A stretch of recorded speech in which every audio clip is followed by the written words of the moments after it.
Well, I think the main things that you want in an attorney general are experience, skill, and judgment. And I think I lead in each one of those categories. I've been practicing law for more than 35 years, private practice. U.S. News and World Report, for what it's worth, named me one of the best lawyers in America. I've got another member of the American Law Institute, which is a select group of professors and judges and lawyers that write the restatement of law, which is sort of the Bible for the practicing bar and for the bench. So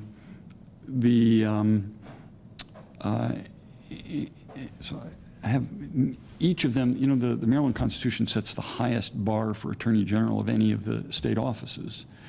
It's not just that you've resided in Maryland for a certain period of time or that you've attained a certain age, whatever the age is, I've attained it.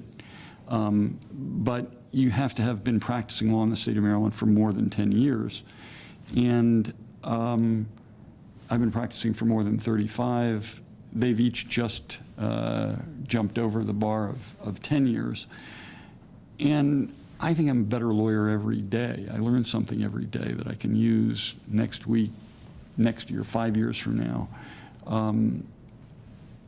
So, in terms of experience, I think I'm far ahead of either of them. In terms of skill, I mean, I have a legislative record that,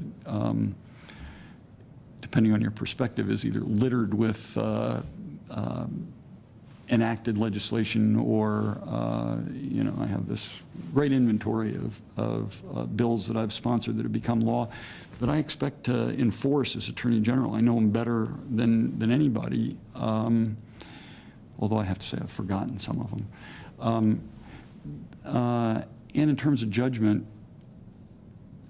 at least one of my opponents lacks the rudimentary judgment that I think is required for holding the office of Attorney General. Fill in the blanks. Well, I mean, I'm happy to be more explicit, but I think the latest episode, going to a fundraiser that is hosted by a disbarred attorney. I mean, think about this in the context of the Attorney General. Can you imagine the Attorney General going to a fundraiser hosted by a disbarred lawyer, a guy who's disbarred for misusing his clients' funds and for overcharging his clients?